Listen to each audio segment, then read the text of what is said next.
Aska, saya kira catatannya menarik ya. Teman-teman bisa mendapati saripati dari buku ini tadi dengan paparan dari Mas Aska.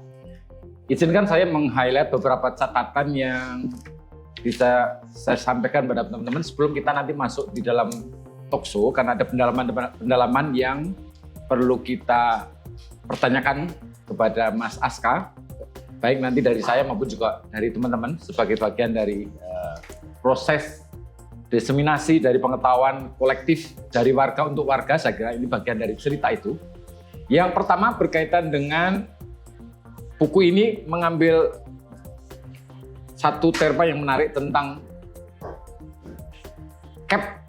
CAP dan CIP. CAP itu adalah Community Action Planning. Kemudian CIP adalah Collaborative Implementation Program.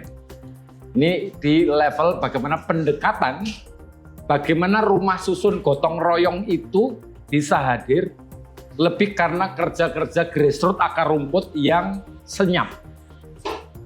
Karena bahkan kampung itu sendiri disenyapkan oleh pembangunan kota. Jadi kalau kita boleh menyebut, kalau judul di sini menyebut tentang membangun tanpa menggusur, maka diskusi hari ini kita bisa kerangkai juga Mas Aska ya, sebagai menata kota tanpa air mata, kurang lebih gitu ya.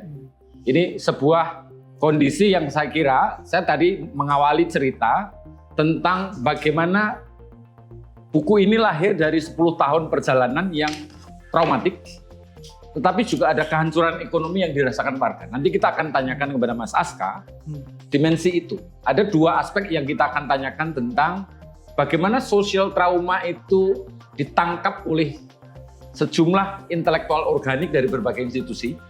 Dan yang kedua, catatan tentang kehancuran ekonomi warga bisa diilustrasikan seperti apa, Mas Aska? Ketika Mas Aska terlibat di dalam pergumulan bersama komunitas di berbagai kampung di Jakarta itu. Dan dari situ kita akan mendapati suffering naratif atau naratif suffering dari cerita kampung yang dibangun secara gotong royong itu ternyata ini pembangunan perumahan yang bertolak dari bawah. Jadi bottom up housing. Di mana sebetulnya planning itu tidak melulu harus selalu top down, dan itu yang selalu diselebrasi dan diglorifikasi di Indonesia. Saya kira ini adalah bagian dari cerita anomali itu, dan kami ingin mendapati sedikit kisah tentang bagaimana trauma sosial dan kehancuran ekonomi yang waktu itu ditangkap secara sensibilitas dari teman-teman berbagai intelektual organik yang terhubung waktu itu. Silakan Mas Aska. Baik, terima kasih Mas Abi. Pertama mungkin saya perlu disclaimer, jadi dalam menjawab pertanyaan ini sebetulnya mungkin teman-teman yang betul-betul bergerak, jadi kemarin posisi saya adalah di tim gubernur, jadi kami mengawal di sisi publik, proses perumusan kebijakan publiknya gitu ya, sampai implementasi, sampai delivery, jadi lebih ke public policy and delivery-nya. Nah sebetulnya teman-teman yang betul-betul mendampingi itulah tadi ada beberapa yang saya mintain testimoninya gitu, dan ceritanya diangkat dari teman-teman dari Rujak Center, ada Pak Marco di situ, Mbak Elisa dan teman-teman di sana, Mas Gugun itu di Urban Pro Consortium, di JRMK yang mana itu betul-betul warga kampungnya berjejaring, dan mereka yang sebenarnya dari awal mendampingi gitu ya proses ini. Jadi saya pikir jadi memang nih sebetulnya buku ini sekali lagi sifatnya merangkum di ujung gitu ya Mas Abi. Jadi kami juga tidak mengklaim sebagai yang paling memahami, kami cuma merangkai. Cuma karena gerakan ini semua kampung kan pada akhirnya saat menjadi program masuk ke proses kebijakannya. Nah saat saya berada di situ, oke, ini bisa informasinya cukup lengkap untuk diceritakan gitu ya. Jadi terkait sosial trauma ataupun ekonomi warga sebetulnya beliau-beliau itu nanti bisa menjawab secara lebih detail. Cuman dari pengamatan saya, dari sisi posisi tadi gitu ya, saya harus disclaimer di awal. Memang ini cukup membekas ya, dan akhirnya saya pikir ya traumatik tentu traumatik ya, dan ya meski saya untuk itu ini sangat personal gitu kan, harusnya isu-isu sosial trauma ini, jadi mungkin perspektifnya harus dari yang mengalami langsung bisa menceritakan. Tapi yang saya amati adalah yang menarik, setelah terjadi peristiwa itu mereka mengalami, dulu saya di kelas participatory planning tuh atau di community development, dosennya waktu itu orang sosiologi, pas di ITB itu ada istilah pembelajaran sosialnya, dan mereka belajar dari peristiwa itu gitu. Kemudian mengalami bukan pencerahan ya, jadi akhirnya mereka kalau teman-teman nanti ngobrol gitu ya dengan warga-warga kampung-kampung susun ini, itu pemahaman akan isu-isu sosial, akan kebijakan-kebijakan itu sangat dalam gitu. Jadi bagaikan tidak kalah dengan teman-teman mungkin belajar di universitas gitu kan. Karena dari pengalaman itu mereka mungkin dipaksa oleh keadaan gitu, bisa dibilang begitu, untuk bisa ya mempertahankan diri gitu, karena nggak sedikit juga pihak-pihak yang against ke mereka gitu. Enggak, ini melanggar hukum, ini melanggar tata ruang, nggak boleh sebetulnya di situ. Kan tidak sedikit juga orang-orang yang berposisi di situ gitu ya, yang menantang perjuangan warga di sini. Nah, karena ya, dan termasuk ya ada yang dari unsur pemerintahan, ada unsur legislatif, dan juga pengamat yang against ke mereka, dan akhirnya mereka mampu melakukan itu dan sangat fasih gitu untuk membicarakan hal tersebut. Jadi saya pikir itu salah satu ekses dari trauma yang dialami, akhirnya mempercepat proses pembelajaran sosial teman-teman tersebut sampai. Jadi menurut saya, kalau kan dari kemarin kita diskusi, Mas Abi suka pakai istilah intelektual organik, saya pikir mungkin teman-teman kita yang di warga kampung itu yang saya pikir layak untuk mendapatkan gelar tersebut gitu ya, karena beliau betul-betul, mereka kawan-kawan ini benar-benar secara organik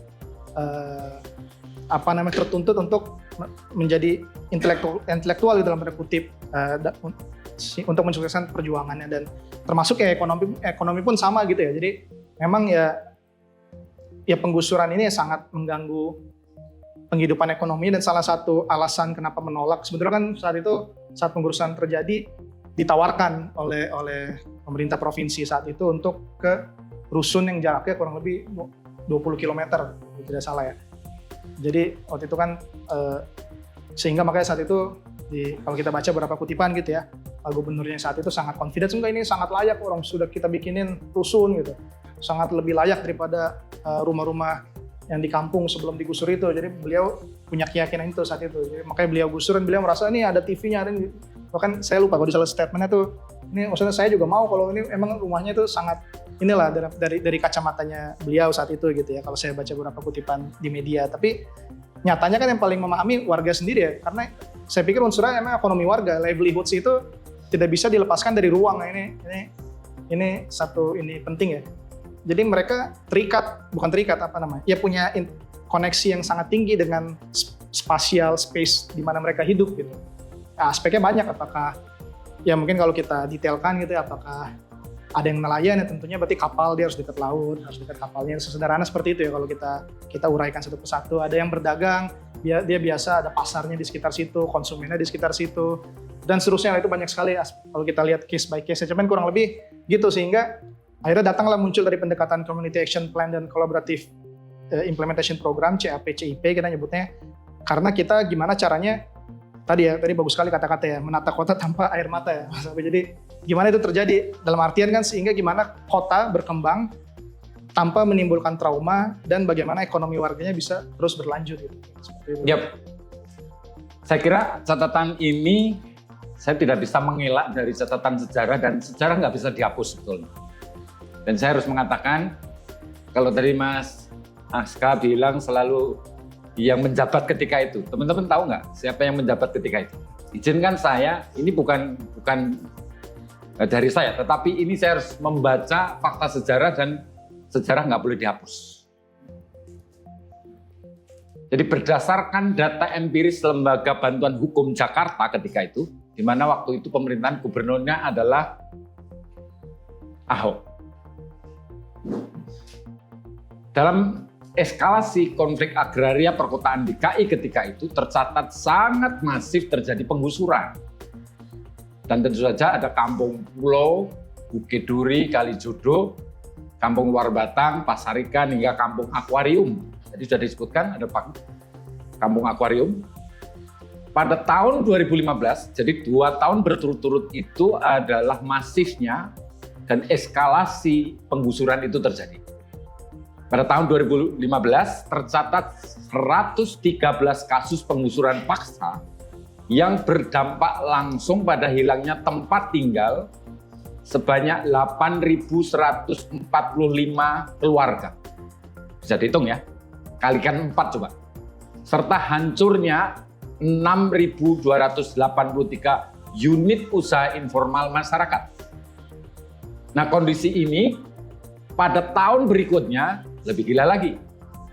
Tahun 2016 dengan lonjakan kasus mencapai 193 penggusuran yang memarginalkan 5.726 keluarga dan melumpuhkan 5.379 unit usaha. Sudah bisa dibayangkan ya. Sehingga lanskap politik, kalau di sini adalah landscape. Landscape dalam pengertian itu hamparan wilayah, kontur wilayah tertentu berdasarkan geografis, maka political space, kalau kita mau mengatakan, political scape-nya sepertinya ini pas kalau kita tanyakan kepada Mas Aska. Dalam dimensi political scape waktu itu, Mas Aska, bisa disampaikan seperti apa turbulensi pergantian kepemimpinan ini seringkali membuat berbagai program-program pembangunan itu tidak sustainable.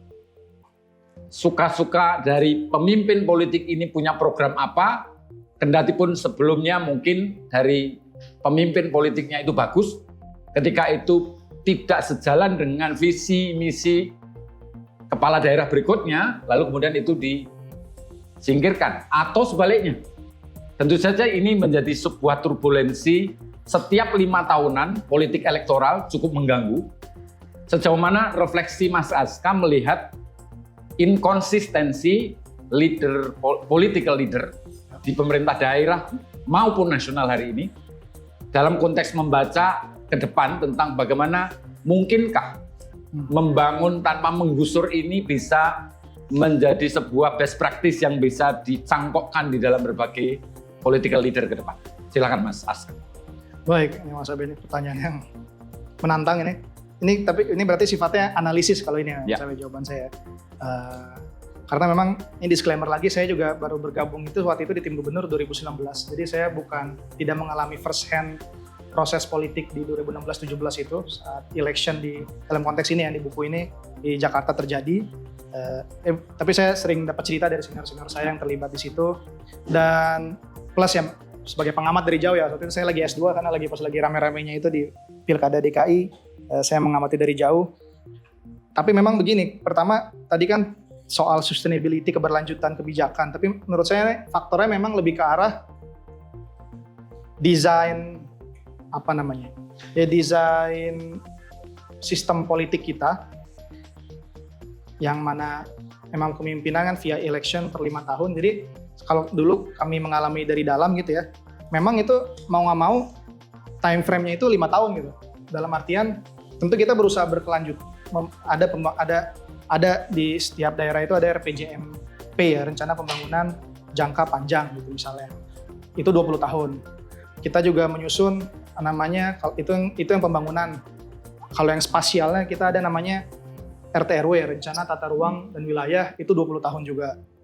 Ya waktu itu kami kebagian untuk merevisi dan menyusun yang baru gitu ya. Tapi itu juga dan kesadaran penuh pada akhirnya saat pergantian kepemimpinan, pergantian rezim, ya kita nggak bisa berbuat apa-apa lagi jika pemimpin yang baru itu memutuskan yang sebaliknya. Jadi memang dan secara institusional nggak ada yang mengikat pemimpin baru nanti untuk mengikuti itu secara saklek ya. Maksudnya banyak tinggal ya dia dengan wewenang yang ada sangat bisa mengubah arahnya gitu. Pun termasuk yang maksudnya sama saya juga bukan terkait siapa person pemimpin politiknya. Even yang misalnya yang pas zaman saya kemarin yang turut membantu gitu ya, itu pun kita juga memang punya keleluasaan gitu untuk berbeda dari yang sebelumnya. Pun yang baru pun nanti punya keleluasaan untuk berbeda dari yang sebelumnya. Memang terus seperti itu, dan pada akhirnya tujuannya kan tentu pembangunan satu sisi, tapi di sisi lain kan semua pemimpin pengen legacy kan di akhir dalam masa jabatan itu dianggap banyak meninggalkan peninggalan yang dianggap berhasil ya. Jadi akhirnya itu yang dikejar. Even nih misalnya saya contoh yang di sini aja kan tadi ditunjukin di lini masa ya, antara even dalam satu paket kepemimpinan. Kayak 2012 itu kan Pak Jokowi, Pak Ahok maju dalam satu paket. Dan Pak Jokowi itu menandatangani kontrak politik. Sudah ada teman-teman kalau bisa dibaca beritanya gitu ya, Kampung Deret Petagogan kalau saya tidak salah, boleh di Google. Jadi Pak Jokowi sudah mengeksekusi saat itu Kampung Deretnya. Dan yang tadi Mas Abe singgung ya, penggusuran yang skalanya sangat besar itu yang tidak terjadi sebetulnya di pas masih Pak Jokowinya gubernur. Kemudian beliau naik jadi presiden digantikan oleh wakilnya sendiri, yang ternyata wakil pun bisa mengambil kebijakan yang berbeda. Jadi maksud saya itu bahkan tidak harus berbeda ininya, dalam satu paket pemimpinan pun bisa kemudian berbeda jika interest atau taste atau pandangan dari pemimpin politiknya berbeda. Jadi segitunya memang kesulitan kita gitu untuk memaksa, karena desain institusional sistem politik kita memang demikian gitu. Jadi setipis kayak ada improvisasi tapi sekaligus juga spekulasi juga ya. Dalam satu paket politik pun ternyata tidak menjamin bahwa itu akan punya kekompakan di dalam visi, dalam membangun, kurang lebih begitu ya Mas Haska ya? Ya, jadi mungkin intinya tesisnya itu bahwa ya emang sistem politik kita ini membuat siap pemimpinnya tertingginya lah, pemimpin politik tertinggi yang bisa menentukan arah tanpa dia terikat oleh secara kelembagaan oleh apapun gitu ya. Termasuk rule, tidak ada.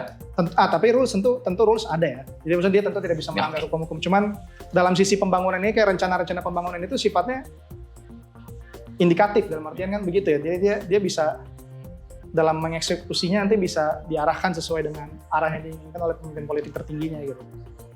Yap, saya kira catatan tadi menegaskan bahwa ternyata perjumpaan antara political leader dengan birokrasi kadang-kadang itu punya inkompatibilitasnya sendiri juga ya. Pada beberapa saat, tapi bahwa birokrasi mesti comply terhadap political leader yang waktu itu menjabat, kurang lebih demikian. Tentu ini juga bagian, artinya ada ruang kosong, ada keretakan di dalam birokrasi itu sendiri, karena sebetulnya antara birokrasi dan political leader ini ternyata juga mudah untuk up and down ya. Bahkan juga mencapai tingkatan-tingkatan konfliktual di internal ya. Tapi bahwa ada hadirnya sejumlah gerakan masyarakat sipil dengan intelektual publiknya yang dari berbagai institusi tadi, kita menyebutnya dari kampung sendiri ada intelektual organiknya, dari LSM-nya ada intelektual organiknya, dari berbagai entitas, universitas bahkan juga ada ya Mas Aska ya.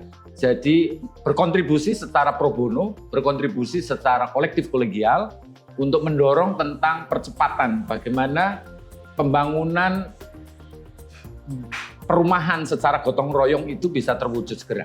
Tapi ada dimensi di mana sebetulnya ada resistensi masyarakat itu sebetulnya dia punya latar historical secara bergenerasi, karena dekade panjang dari kampung di era sejak berdirinya Jakarta itu kan artinya sudah beratus tahun yang lalu. Dan itu menjadi sekali lagi cikal bakal Batavia itu adalah kampung.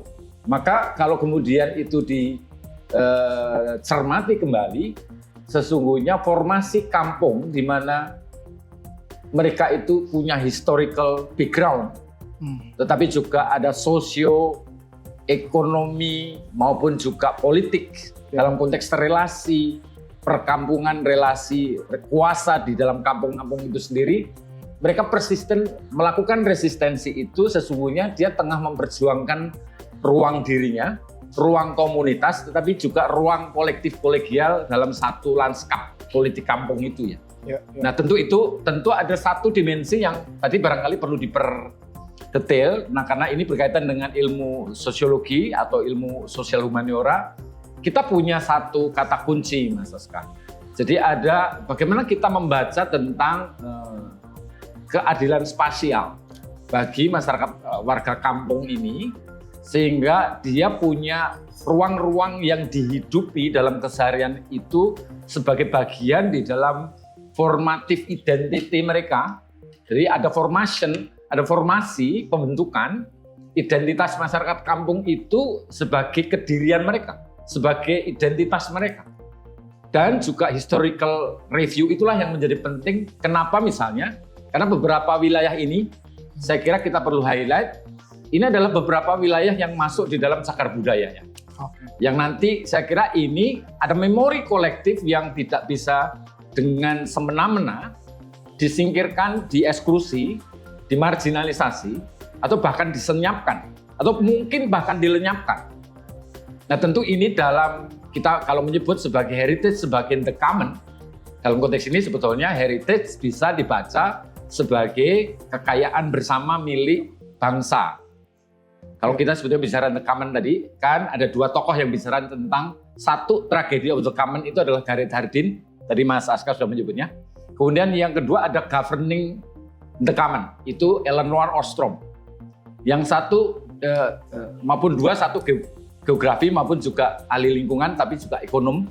Itu yang kemudian menginspirasi dari tulisan buku ini sebagai bagian dari membaca the common itu adalah bagian dari membaca pasal 33 Undang-Undang Dasar kita, yaitu tentang harta kekayaan bersama itu adalah seluruh lanskap keindonesiaan ini, baik tanah, kepulauan maupun perairan, dan di atasnya maupun di bawahnya itu digunakan untuk kesejahteraan bagi seluruh warga negara tanpa kecuali.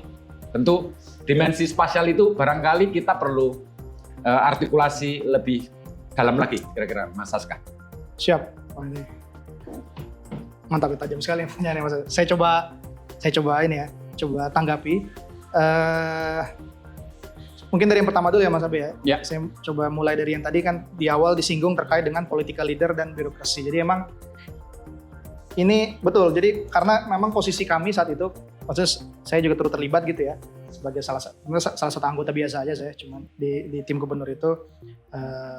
Memang yang suatu bisa disebut institusi lah ya, suatu institusi unit yang dibentuk khusus untuk menjembatani antara political leaders dengan birokrasi gitu. Sebenarnya gitu. Karena tentu ya political leaders punya arah dan ya dengan berbagai kesibukannya itu kan jadi punya komitmen politik, janji politik misalnya saat menjadi ini kan itu seringkali banyak kasus kalau kita amati gitu ya, beberapa pimpinan-pimpinan politik kita setelah menjabat menguap begitu saja apa yang dijanjikan selama elections. Nah itu makanya di sini hadir sebagai bahwa gimana caranya, karena memang bahasa politik sama bahasa birokrasi itu sangat berbeda. Nah itu menerjemahkan menjadi dari janji kampanye, dari apa yang diucapkan di selama election, bahasa-bahasa politik menjadi sesuatu yang bisa dipahami dan menjadi arahan bagi mesin birokrasi. Itu satu proses yang tidak sederhana memang itu satu poin. Jadi itu satu hal mentranslasikannya. Hal kedua memang saya ingat sekali dulu pesan dari ketua kami gitu ya, Pak Amin Subekti, pas di salah satu rapat internal beliau bilang, apa sih yang membedakan kita dengan teman-teman di birokrasi gitu. Nah sebetulnya kayak di Pemprov DKI banyak juga teman-teman kuliah saya gitu ya, which is kita sama-sama ya, background kita sama, pendidikan kita sama, tapi kan sering kok yang birokrasi begini geraknya agak tidak, misalnya banyak yang itulah menganggap mungkin secara kecepatan seharusnya bisa lebih cepat, terus sesuatu yang sebenarnya bisa sederhana jadi rumit, misalkan beberapa keluhannya seperti itu beliau bilang apa sih perbedaannya sebenarnya unsur waktu aja Pak Mas Abe. Jadi waktu beliau bilang bedanya apa, bedanya kita cuma 5 tahun maksimal, kita udah jelas nih Oktober 2022 kita selesai dan harus ya mencari ini lain gitu ya, kita aktif di bidang lainnya. Sedangkan teman-teman yang di birokrasi ini usianya itu panjang sampai nanti rekan-rekan itu akan pensiun. Jadi kalau tidak bisa hari ini masih bisa besok. Oh nggak bisa besok masih ada bulan depan. Nggak ada bulan depan masih ya 3 bulan lagi tahun depan. Tahun depan nggak bisa ya beberapa tahun lagi, 5 tahun lagi. Masih nggak bisa ya nantilah tunggu ganti gubernur, masih ada lagi. Itu memang itu bukan karena ini ya, karena kita pun mungkin jika saya kemudian masuk mungkin akan begitu juga. Emang itu sistem, maksud saya itu sistem yang makanya harus dicari solusinya pun secara sistemik. Akhirnya makanya kalau kemarin itu kita menggunakan pendekatan delivery unit, dan ini bukan pendekatan asal-asal gitu ya, ini ada genealoginya. Pertama kali yang introduce itu di zamannya Tony Blair kalau nggak salah ya, ada Prime Minister Delivery Unit. Nah di Indonesia itu salah satu yang perkenalkan di awal itu almarhum Pak Kuntoro ya, Pak Subroto, beliau kan karena ada UKP 4 dan berkembang lah sebenarnya ini institusi yang kiblatnya ke sana gitu ya. Si tim gubernur, ya kalau di Jakarta namanya tim gubernur untuk percepatan pembangunan itu. Tadi soal political leader dan birokrasi. Yang kedua soal historik ya. Jadi mungkin ya ini nyambung ya sebenarnya keadilan spasial dari Batavia awalnya kampung, resistensi. Cuman gini, saya pertama jadi memang ini judul bukunya memang perjuangan Kampung Susun. Itu satu saya tentu ada unsur perjuangannya, itu pasti satu hal. Tapi saya juga teringat gitu Mas Abid dari dulu saya ingat salah satu sensei, profesor di Jepang dulu. Saya diskusi sama dia bilang gini, dia cukup bukan radikal ya, memang berkeyakinan everything is sebetulnya rasional. Ini hasil dari rational choice yang terjadi dari proses ini. Jadi saya coba terapkan di sini. Dan ada sebenarnya penelitiannya. Dan memang mungkin nggak perlu penelitian, teman-teman juga kalau sehari-hari memperhatikan sekitar, kenapa sih kampung itu ada? Apakah itu karena dia terus berjuang bertahan di situ? Nggak juga, karena memang ya teman-teman mungkin ngekos ada di mana, mungkin di kampung sebelah ada yang kos-kosannya harganya lebih terjangkau dibandingkan kalau saya dulu di ITB, mungkin yang orang tuanya dari Jakarta, orang Jaksel ada di yang lebih kompleks gitu ya, mobil bisa masuk. Cuman kalau yang latar belakang ekonominya lebih berbeda, itu banyak yang sebetulnya di kampung-kampung kalau masuk gang dan seterusnya. Jadi memang terus kita makan. Ya kita kalau makan, ini ada paper ya, bukan kata saya aja. Kalau tidak salah di salah satu, kadang teman-teman suka lihat di perkantoran di Jakarta aja tuh, gedung-gedung mewah. Kadang Dr. Abidin Kusno kalau saya tidak salah ya, misalnya dia ada foto, suka lihat nggak gedung kantor, tapi ada bolongnya dikit nih, sehingga nyambung ke kampung sebelah, ke gang sebelah. Kenapa ya? Karena pekerja kantornya kan nggak semuanya CEO gitu ya. Banyak juga karyawan-karyawan, mereka nyari makan di mana? Oh di PKL, di kedai-kedai, warung-warung yang ada di kampung-kampung. Potong rambut juga saya sering nyari ya lebih murah yang di kampung-kampung, mungkin 15.000 kayak di Bogor masih dapat gitu ya, daripada kalau kayak yang di mall bisa berapa puluh ribu gitu misalnya. Jadi itu bertahan itu karena memang ada unsur rasionalitas juga secara ekonomi, secara kehidupan sosial ekonomi, emang dia berfungsi. Bahkan dulu kan banyak yang bilang saat krisis di 2008-2009 apa saya ingat, saya lupa ya, salah satu pejabat nasional, saya lupa namanya, cuman saya ingat di berita tuh ada, ini kita bertahan salah satunya karena informal ekonomi kita, kita menjadi lebih resilience. Ya karena ternyata sifatnya gitu, saat harga-harga naik, ternyata di informal ekonomi yang secara spasial wujud paling terlihat adalah kampung-kampung itu atau PKL, disitulah kita bisa walaupun krisis global mendapatkan harga yang lebih murah, lebih terjangkau. Dan termasuk ya karena public housing terbatas, sedangkan perumahan yang disediakan oleh pasar masih sulit dijangkau oleh banyak kelompok ekonomi gitu ya, kelompok ekonomi tertentu, akhirnya ya mereka mencari di situ, nyari kontrakan dan seterusnya di kampung-kampung itu. Jadi sebenarnya ini berfungsi, memiliki, ibaratnya kalau nggak ada kampung ini, bayangkan misalnya besok seketika semua kampung dihilangkan, itu bisa dibayangkan teman-teman goncangan yang terjadi secara ekonomi, secara sosial, orang makan akhirnya harus di mall, itu langsung krisis saya yakin. Jadi saya melihatnya seperti itu. Jadi kadang kita melihat keadilan sosial tentu satu unsur perjuangan satu hal, tapi menurut saya justru makanya penelitian kita lakukan untuk menunjukkan. Jadi barangkali mungkin kan, jadi perjuangan itu salah satu bentuknya menunjukkan bahwa ini ada aspek rasionalnya sehingga layak menjadi kebijakan, dan dalam konteks yang ditulis di buku ini kan di-acknowledge oleh institusi dunia gitu kan Mas. Jadi ya udah nih, ini bukan kita mengklaim diri kita sendiri berhasil, tapi nyatanya oleh komunitas global diakui. So ini something rasional yang selayaknya bisa direplikasi juga di daerah-daerah lain mungkin gitu. Ya, Mas Saska, ini buku yang sebetulnya mengingatkan saya pada satu karya yang saya pernah baca soal The Right to the City, hak atas kota, oleh Lefebvre sebetulnya. Yes. Ini kalau kawan-kawan dari sosiologi akan sangat familiar dengan teori ruang produksi sosial yang sebetulnya ada dimensi 3, namanya spatial triad. Itu ada satu, Lefebvre memformulasikan tentang spatial practices, itu ruang sehari-hari, fisik keseharian yang menjadi jalur mobilitas aktivitas harian warga. Yang kedua ada yang dikonseptualisasikan oleh Lefebvre sebagai representation of space. Itu ruang rancangan para perencana, kota, arsitek, teknokrat, pengembangan modal ya, dalam konteks abstrak, geometris maupun juga berorientasi komoditas. Artinya itu berkaitan dengan dunia bisnis. Ya. Tapi ada ruang yang tadi, ruang hidup di mana dia adalah menjadi dalam konsep Lefebvre itu sebagai representational spaces atau lived space, yaitu ruang yang dihidupi secara aktif oleh masyarakat melalui simbol, melalui memori, melalui nilai-nilai sosial kultural yang direproduksi di dalam relasi itu. Nah, saya kira apa yang ditampilkan ini mengingatkan kita juga tentang bahwa buku ini adalah hadir sebagai bentuk rekam jejak dari recommoning. Recommoning itu adalah reclaiming atas common, atas milik bersama yang mestinya ruang itu bukan hanya dimiliki oleh orang kaya, tetapi apapun yang terjadi ketika ada mereka yang barangkali tidak beruntung, maka sebetulnya ini punya semacam duty ya, ada tanggung jawab etis bahwa jangan disingkirkan karena mereka adalah bagian yang embedded, terletak dan tertanam di dalam kelokalan itu, dan persis spasial itulah yang mesti kita posisikan, dan tentu ada improvement dalam kaitannya dengan development di lokal itu. Tapi juga ada reokupasi. Reokupasi tentu social scape, cultural scape, maupun juga economical scape itu, maupun juga landscape dalam pengertian yang tadi, teritori-teritori yang itu sangat geographical.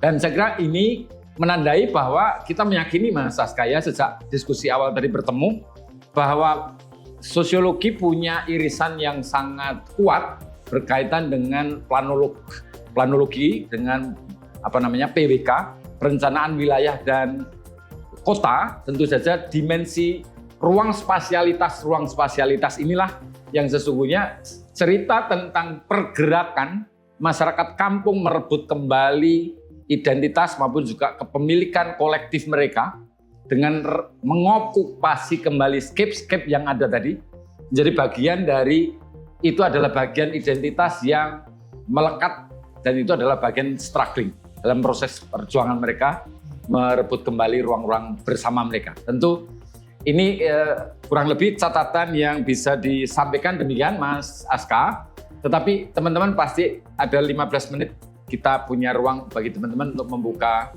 respon, pertanyaan, barangkali juga konfirmasi. Dipersilahkan 3 orang yang bertanya. Silakan. Oke. Oh, sudah kanan kiri. 4 boleh sekaligus. Pendek ya. Jadi dari sana, Bung, lalu nanti di sini, lalu di sini 2. Ya, silakan. Ya. Jadi sebenarnya saya refleksi dulu satu, baru saya kemudian bertanya. Jadi sebenarnya ketika membicarakan nama saya Nabil, saya S1 sosiologi, dan sekarang ini saya menitipkan sedikit refleksi. Jadi ketika membicarakan soal kota, terlebih spesifik lagi kota Jakarta, saya akan selalu ingat dengan satu novela karya Sabda Armandio yang berjudul Dekat dan Nyaring.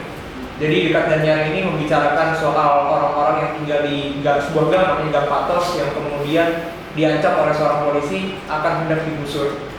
Namun mereka dengan berbagai cara mereka berusaha untuk bertahan hidup di sana. Dan kemudian saya juga teringat dengan buku lain karya seorang etnografer, seorang antropolog namanya Roland von Forst yang berjudul Tempat Terbaik di Dunia, terbitannya Majid Kiri, di mana dia meneliti mengenai daerah kampung Bantaran Kali, kalau tidak salah saya tadi sempat baca, dan bagaimana cara-cara kreatif mereka menghadapi banjir yang bisa menenggelamkan mereka. Dan saya melihat ada kesamaan antara Dekat dan Nyaring, karya von Forst dan juga karya milik Mas Aska, yaitu satu hal, yaitu orang-orang kampung itu memiliki kreativitas dan solidaritas yang kuat. Dan saya penasaran sekali kenapa karya-karya mengenai kampung tidak membenturkan ideologinya dengan ideologi yang ada di kota, di mana solidaritas adalah katakanlah satu ideologi yang dipegang oleh orang-orang yang tinggal di sana. Itu berbeda sekali dengan orang-orang yang tinggal di kota, di mana orang-orang di kota jauh lebih individual ketimbang orang-orang yang ada di desa. Kenapa itu lantas tidak dibenturkan saja gitu, untuk melihat bahwasanya kehidupan di kampung itu sesungguhnya bisa berkembang gitu tanpa perlu hidup individual seperti yang di perkotaan. Itu saja dari saya, terima kasih. Oke, yang kedua. Perkenalkan, nama saya Putu Pratama dari WNS. Mas Pratama, itu ya? Ya, sekarang itu saya izin bertanya satu pertanyaan ke Mas Aska tentang mungkin apakah pernah mungkin pengalaman Mas Aska itu pada saat membantu pemerintah khususnya di Jakarta itu pernah membaca landscape yang berasal dari kolonial untuk melakukan tata ruang kota di Jakarta untuk saat ini, karena saya melihat kalau di tata ruang Jakarta pada saat Batavia itu kan sebenarnya bagus, tapi kan itu kalau saya melihatnya itu seperti ilusi, karena pada saat ditampilkan itu hanya wilayah yang bagus, tapi kalau yang pinggiran itu tidak dibawa sekali. Tapi pada saat pengalaman di pemerintahan, apakah itu pernah disinggung oleh pejabat-pejabat dari kisah zaman dulu pada saat kolonial itu tentang konsep tata ruang, karena untuk sekarang itu konotasinya hanya mencari keuntungan dan mungkin benefit yang bisa menghasilkan market. Apakah ada kelas kepentingan? Ya, oke. Dari perspektif ekonomi politik. Terima kasih, Mas Pratama. Ibu Ri, silakan. Aku kuliah homeschooling. Pertanyaanku, menurut Kak Aska itu gimana seharusnya kebijakan hak tanah itu bekerja? Contohnya kan kalau di Jogja itu orang-orang yang tinggal di Kalijodo atau sekitaran Malioboro, mereka kan tinggal di tanah sultan. Gimana kalau mereka tiba-tiba tergusur, ditambah lagi kan tanah sekarang makin mahal, yang mampu beli itu cuma orang-orang yang menengah ke atas. Ya, terima kasih, Ibu Ri. Silakan, Mas. Perkenalkan, saya Akbar. Mas Akbar. Ya, Akbar Ya. dari Ilmu Kesejahteraan Sosial Ya. UIN Suka. Dari pemaparan Mas Aska tadi,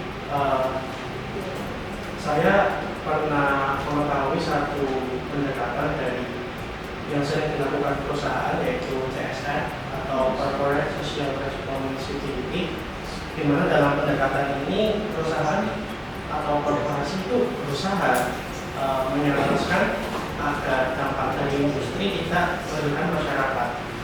Dalam pemaparan tadi kan lebih sering menyajikan data praktis lapangan yang masyarakat itu termarginalisasi, dan solusi yang diberikan saya kira masih teoritis atau belum sampai di praktis.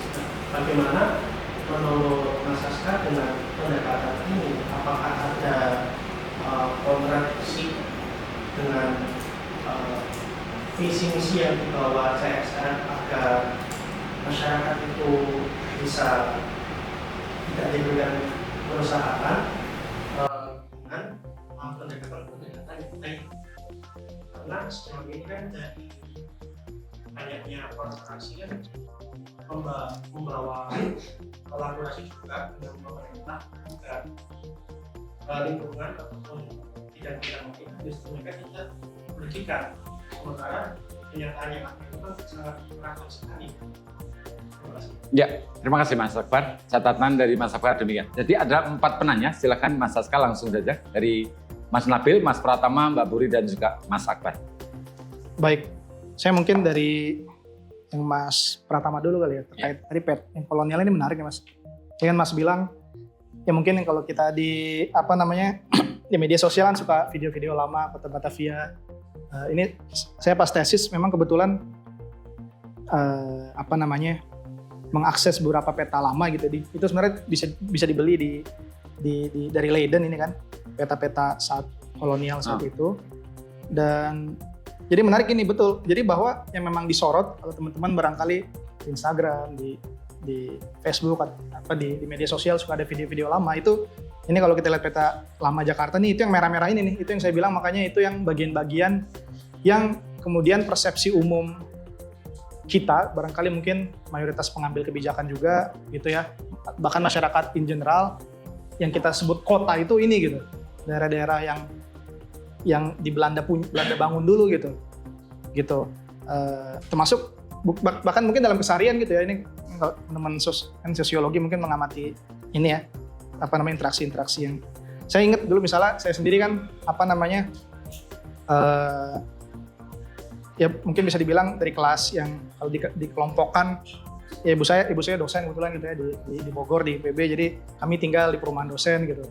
Jadi kami juga menyebut, saya main sama anak komplek gitu ya, sama mayoritas juga anak-anak dosen yang lain gitu dari keluarga besar IPB saat itu. Kita nyebut anak komplek gitu kan, kita nyebut diri tuh kita anak komplek gitu. Saat ini kita masih kecil-kecil nih, belum ada bacaan, belum pernah baca buku-buku teori apapun gitu ya. Terus main bola, ngadu sama siapa? Ngadu sama anak kampung. Di sebelah memang ada permukiman yang kemudian kita memahami secara sederhana itu kampung. Jadi ada kampung, ada komplek. Itu aja contoh-contoh bagaimana kita memahami dikotomi tersebut sudah terjadi bahkan dari anak-anak kecil yang masih main bola di jalan gitu. Itu contoh aja satu, dan itu memang terjadi dari lama ternyata terbentuk bahwa yang dimaksud kota itu yang begini nih, yang ini kampung. Padahal tadi kalau kita balik lagi tadi saya menyinggung misalnya Anthony Reid aja bilang di abad 15 kota kita aslinya di aggregate of villages gitu. Jadi harusnya ini juga bagian dari ya kota. Jadi definisi pemahaman kita akan kota memang harus diperbaharui gitu ya. Jadi dan bahkan makanya kalau profesor saya dulu misalnya dia berusaha mendorong ide urban rural mixture. Jadi kalau di kota-kota Asia itu sebetulnya emang tidak terpisahkan secara tegas antara kota dan desa itu mungkin, sehingga begitulah terkait peta kolonial ya. Itu satu hal. Kemudian nah ini nyambung ke beberapa tadi ya Mas Nabil tentang, jadi menarik sekali ya bacaan-bacaannya, dan memang sebenarnya cukup banyak ya dari di apa namanya di buku-buku novel gitu ya, fiksi yang memang menceritakan kisah-kisah dari kampung ini, bahkan ada yang spesifik kisah penggusuran gitu. Di saat buku ini terbit, setahu saya di Obor juga menerbitkan buku novel itu ditulis oleh itu senior saya, itu senior apa Rusdian Lubis, beliau sebetulnya konsultan senior bidang urban, bidang lingkungan hidup, dan menulis soal kisahnya di kampung. Teman-teman Obor ada bisa nanti menyampaikan bukunya gitu. Itu novel tapi sifatnya gitu. Beliau konsultan tapi mungkin udah senior, udah umuran 60-70 menulis novel. Jadi menarik sekali itu. Nah, tadi kan ujungnya pertanyaannya soal solidaritas dan individualistis gitu ya. Ya benar kan? Nah, saya gini, cuman saya sebenarnya gini, gimana ya? Ini biar perlu hati-hati bahwa jangan sampai juga kita bahasa formal ya, membenturkan atau lebih memuseumkan kampung gitu ya. Nah, jadi seakan-akan kita punya idealize tertentu, masyarakat kampung tuh begini.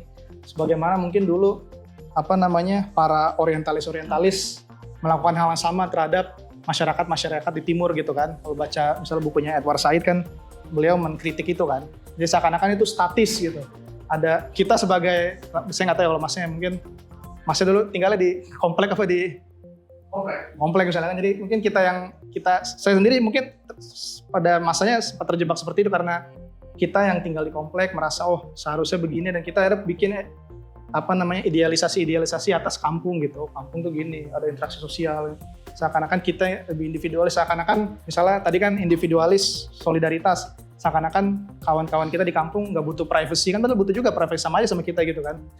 Preferensinya pun bisa jadi sebetulnya sama saja gitu. Jadi makanya saya dalam hal ini condong tadi ya, yang tadi pendekatan yang lebih rasional. Ya ini semua rasional, barangkali ini rasional choice saja. Mungkin keadaannya itu dari berbagai struktur yang ada membuat saat ini teman-teman itu akhirnya menghasilkan jenis permukiman yang kita kenal sebagai kampung gitu.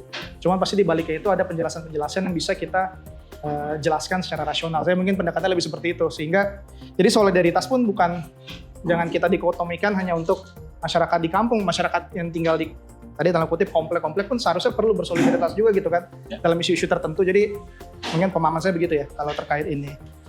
Lalu, nah kalau hak atas tanah, jadi tadi ya pandangan kami memang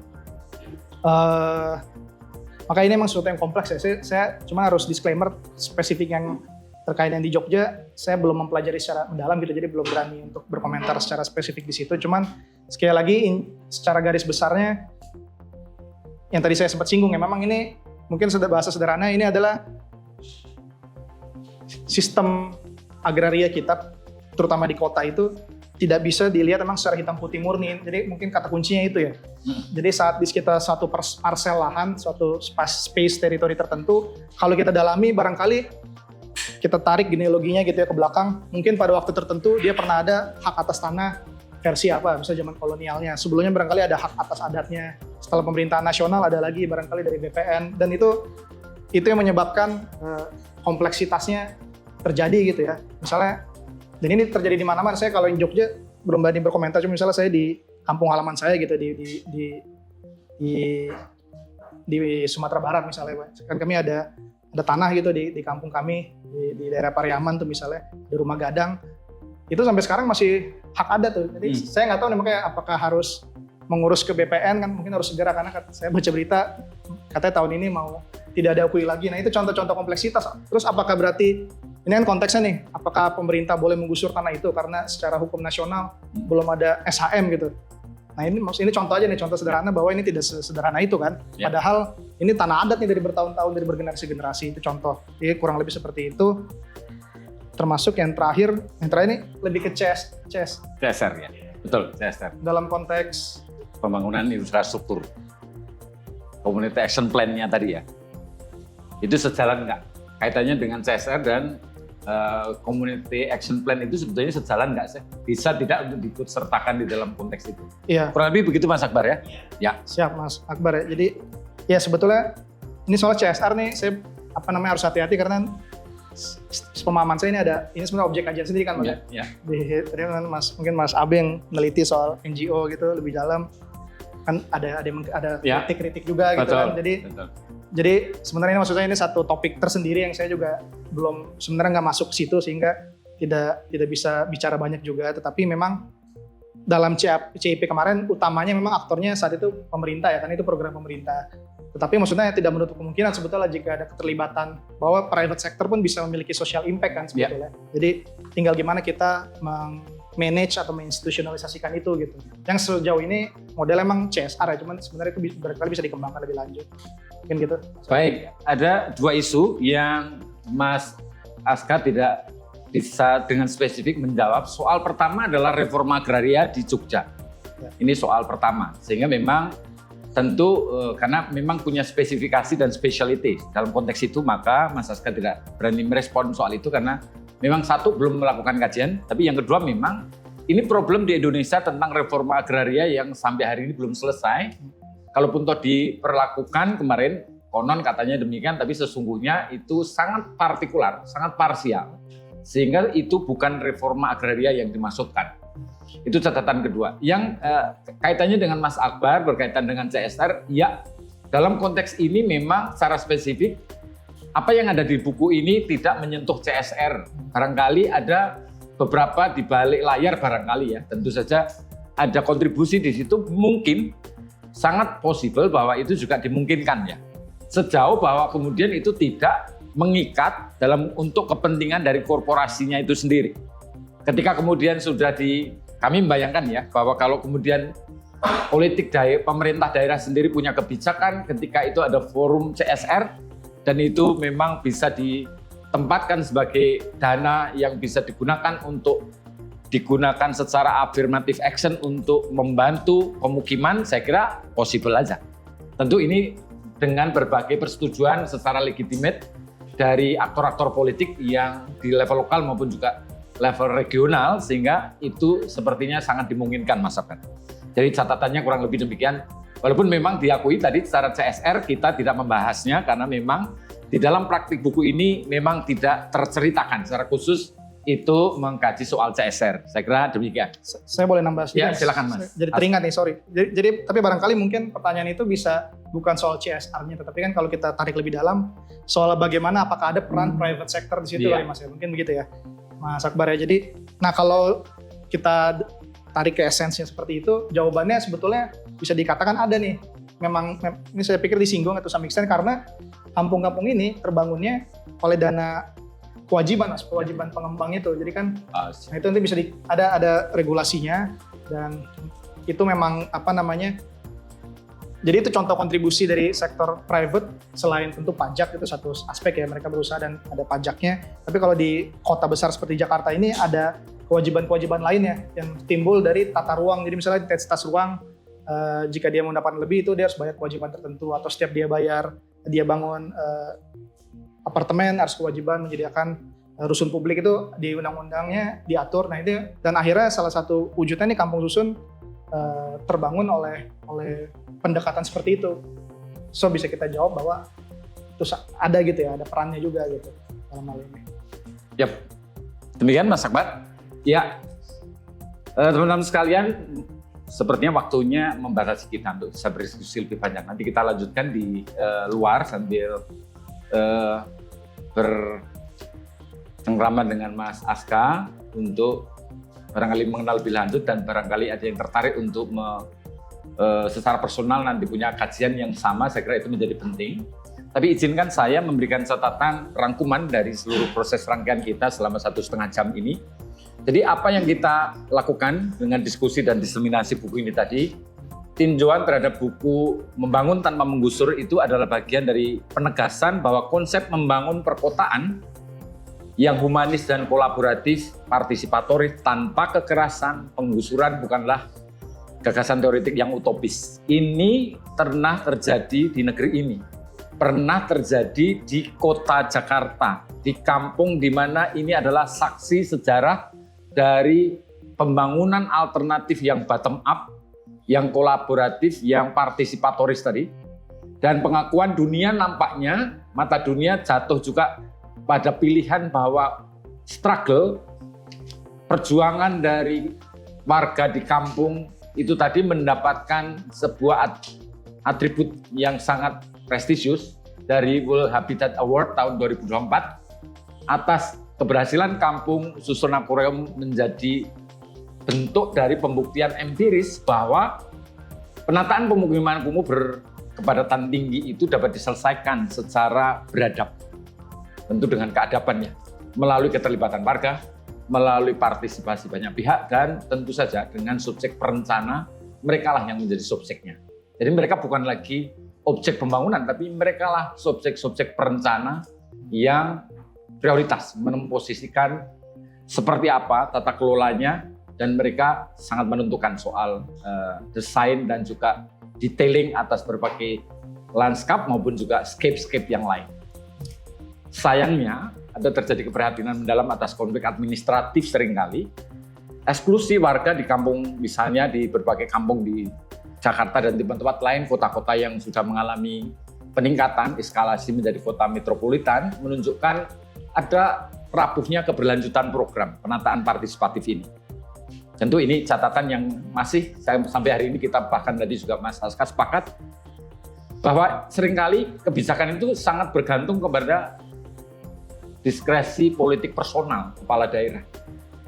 Nah, tanpa ada perlindungan hukum yang permanen. Nah, tentu saja semoga diskusi kita pada hari ini memberikan catatan bahwa mungkinkah Community Action Plan ini dijadikan sebagai basis payung legal bagi kota-kota di Indonesia yang tengah menuju menjadi metropolitan, sehingga mereka tidak mengeksklusi, tidak memarginalisasi, tidak menyingkirkan komunitas-komunitas yang seringkali dianggap sebagai biang kekumuhan, yang seringkali diabnormalisasi, sering dituding, distigma, dan seringkali harus disingkirkan dan dilenyapkan. Ini sebuah pertanyaan retoris yang layak untuk kita simpan sebagai pertanyaan retoris, dan saya kira pengambil kebijakan penting untuk menentukan bahwa sangat mungkin, kami meyakini bahwa ini sangat mungkin Community Action Plan ini kita perlu renungkan sebagai alternatif model ketika Indonesia hari ini tengah berada di dalam pembangunan masif yang seringkali menyingkirkan dan merampas tanah-tanah masyarakat adat. Tentu ini sebuah permohonan kita bersama. Terima kasih teman-teman sudah bergabung di dalam diskusi kita yang sangat substantif ini. Mas Aska, kehormatan bagi kami mendapatkan tamu istimewa, pembicara yang sangat terlibat sejak awal sampai akhir penulisan buku ini, dan hari ini bersama kita telah membedahnya dan juga mengambil saripati-saripati permenungan yang layak untuk kita renungkan sebagai PR kita bersama. Terima kasih Mas Aska dan teman-teman semua.